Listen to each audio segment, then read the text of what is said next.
Ассалаумағалейкум. Қалайсыздар, құрметті тыңдармандар, құрметті қанығыр қазақ ұлтым. Бүгін сіздерге осылай жанды, тірі дауыста мен Аспандияр Нұрмұхамед бір оқиға оқып бергім келіп отыр. Ұзақ емес, соңына дейін тыңдасаңыздар екен. Оқиға Әлия Молдағұлова апамыздың Рыбинск қаласындағы авиациялық техникумда оқып жүрген кезінде мергендер мектебінде өзі табандылықпен сұранып барғандық жөнінде.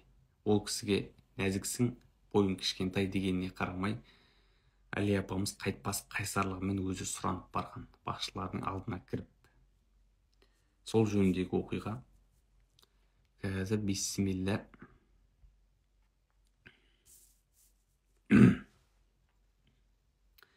Әлия Молдағұлованың Алла рахымына бөлесін, мергендер мектебіне табандылықпен өзі сұранып барғандығы. Дауыс естіліп тұр ғой сіздерге. 1942 жылдың декабрь айының орта шенінде комсомолец жауынгерлер Ярославль облысының Рыбинск қаласындағы авиациялық техникумда өтетін комсомол жиналысына жинала бастады. Жиналыста жарияланған уақытта бастаймыз деп секретар алдында жатқан комсомол мүшелерінің тізіміне бір қарап кімдер келгенін анықтай берді. Көп ұзамай комсомолецтердің бәрі бір кісідей түгел жиналғанына көзі жетіп, жиналысты ашық деп жариялаймын деді ол. Жақында, деді комитет секретары, қалалық комсомол комитетіне ВЛКСМ орталық комитетінің бізге аса бір үлкен міндет жүктеген қаулысы келді. Онда осы 1942 жылдың желтоқсан айында Москва түбінде Қорғаныс халық комиссариаты жанындағы Главсебуч басқармасының инициативасы бойынша үздік мерген әйел атқыштар дайындайтын мектеп ашылатыны, сонда оқуға өз еркімен тілек білдірген жасы 19-дан 25-ке дейінгі қыз келіншектер тек қана комсомол ұйымдарының жолдамаларымен қабылданатыны айтылған. ВЛКСМ орталық комитеті біздерден ең таңдаулы комсомолдарды іріктеп, қалалық соғыс комиссариатына ұсынуға зор жауапкершілікпен қарауды талап етеді. Сондықтан біз ең алдымен сонда оқуға барамын деп тілек білдіргендердің тізімін жасап, содан кейін әрбір еріктіні жеке талқылауымыз керек. Қане, аталған мектепке оқуға барамын дейтін комсомолкалар қолдарын көтеруді сұраймын. Залдағылардың басым көпшілігі 16-18 жасар жасөспірімдер еді. Сондықтан 4-5 қыздан басқа ешкім қол көтере қоймады. Соларды тізімге жаза бастаған шақта алдыңғы қатарда отырған құмырсқа бел қара домалақ қыз орнынан ұшып тұрып: секретар жолдас, ең алдымен тізімге мені жазыңыз. Менің не себепті мергендер мектебіне барғым келетінін жиналыстан көп бұрын комсомол комитетінде түсіндіріп, өзіңізге де айтқаным жоқ па деп еді. Оның қасында отырған қыздар: Лия, саған мұнда не жетпей жатыр? Бәрібір майдандағыларға сенен ешқандай көмек болмайды деп, оны орнына отырғызғысы келіп, бірі қолынан, бір етегінен тартып шулап қоя берді. Зал іші абыр-дабыр болды да қалды. Біреулер тізімге тіркеуден бұрын Лияға снайперлік винтовканы ұстатайық, егер қолы дірілдемесе жарағаны десе, екіншілері мергендер мектебіне баруға соншама құлшынуының себебін айтсын. Оны бәрібір қабылдамайды ғой. Дегенмен Лияның сырын мақсатын білгеніміз жөн ғой дейді. Жиналыс председателі әрең дегенде залда тыныштық орнатып: Лия, отырсайшы десе де, бойын ыза кернеген қыз айтқанға көнбей, комсомол комитеті секретарынан көзін алар емес. Лия, деп сөзін бастады секретар. Бағана комитетте орталық комитетінің қаулысымен жеке өзіңді таныстырдым ғой.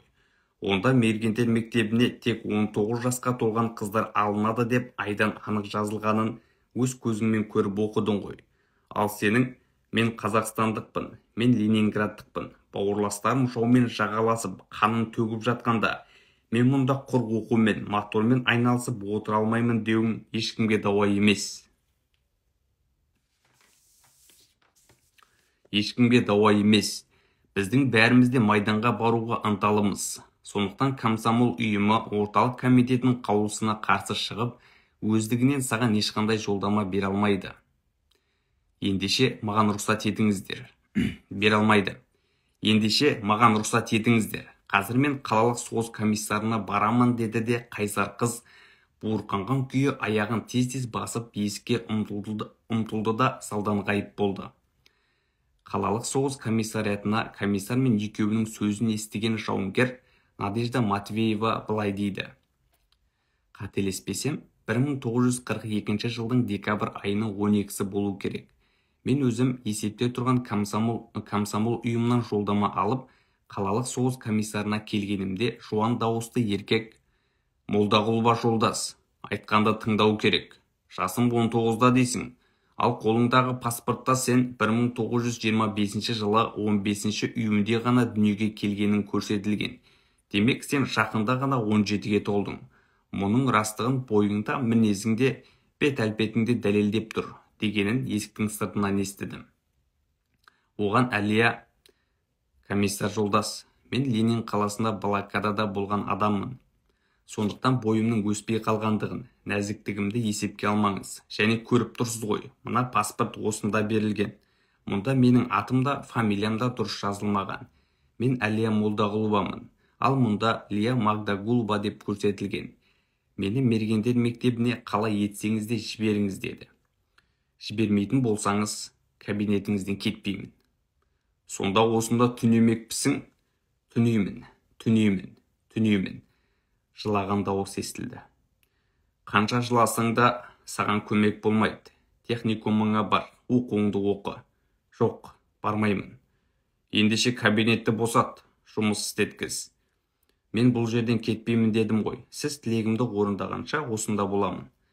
«Бұлай десең, күштеп шығаруға мәжбүр боламын» деді де комиссар кабинеттің есігін ашып бір әскери адамды шақырды. «Мына қызды кабинеттен шығаршы» деп бұйрық берді. Еңгезердей адам қойсын ба, комиссарға бағынбай тұрған қызды дәлізге шығарды. Қазір.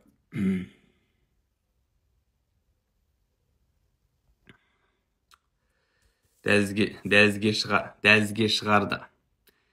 Кезегім жетіп, комиссарға жолдамамды тапсырып, мергендер дайындайтын мектепке түсу үшін документтерді толтырып комиссариятынан шықсам, соның қарсаңын шеткі бір документтерді толтырып комиссариятынан шықсам, соның қорасының шеткі бір бұрышында өксіп жылап отырған бағанағы өжет қызды қайта көрдім. Байқасам, пішіні біздің жақтың адамдарына ұқсамайды. Неге екенін білмеймін, оны қатты аяп кеттім де жанына бардым. «Жылама сіңілім, мен 21-демін. Әйтсе де мені әрең жіберетін болды. Соғыстың тез арада біте қоятын түрі жоқ. Майданға да барарсың» дедім, басын сипап. Ол көп уақыт теріс айналып үн қатпай отырып алды. Мен де қасынан кетпедім. Біраздан кейін мен тағы да басын сипап: «Өкпеңді бас, танысайық. Менің атым Надежда, осы қаланың байырғы тұрғынымын» дедім. «Апай, кешірерсіз. Әр кезде менің талабым осылай оңсыз болып келеді. Соған ызаланам. Менің атым Лия, авиациялық техникумның мотор маманын даярлайтын бөлімнің студентімін» деп айтты да: «Надя апай, мен бәрібір сізбен бірге кетемін, бірге оқимын» деді. «Өте жақсы, бірақ бұл талабыңнан не шығарын кім білсін. Тіпті комиссарды да ашуландырып, өзіңе қарсы қойдың» деп шынымды айттым. Сөйтіп Лиямен алғаш рет осылай танысып, шүйіркелесіп дос болып кеттім. Ол күнбе-күн соғыс комиссариятына бара жатып, оның қайтып келе жатып маған соғады. Өткен өмір жолын Ленинградта блокадада болған кезде Ленин қаласы тұрғындарының басынан кешіріп жатқан қиыншылықтарын, ерліктерін айтады. Кейде қарт ақын Жамбылдың өлеңдерін оқиды. Фашистердің қандай айуан екенін мен Ленинградта блокадада болған бір жылда жақсы түсінгенмін. Сол кез есіме түсіп кеткен кезде мына қолмен ең болмаса бір фашистің кеңірдегінен алып буындырсам, я болмаса қолыма винтовка алып о дүниеге жөнелтсем деп армандаймын. Жоқ, Надюша, мен бәрібір сенімен бірге мергендер мектебіне барамын, көресің әлі, деп кімге екені белгісіз түсін суытып, жұдырығын түйіп қолын сермеді. Лияның фашизмге, жауыз басқыншыларға деген күннен күнге өрби түскен өшпенділігінде шек жоқ екендігін әлдеқашан сезсем де, бұл жол оның мақсатына жетпей қоймайтынына көзім әбден жетті. Шынында солай болды да, ол ақыр аяғында қалалық соғыс комиссариатының келісімімен біздің тізімге ілінді. менімен бірге Мергендер мектебіне оқуға түсті. Бірақ бұл Әлияның табандылықпен жеңген алғашқы белесі ғана еді. Мәліметтер арулар 30 жылдарда кітабынан қысқартылып алынды. Қазақстан баспасы, Алматы, 1975 жыл. Соңына дейін тыңдағандарыңыз болса рахмет. Лайк басып қолдай отырыңыздар. Алдағы уақытта да жиірек шығуға тырысамыз иншалла.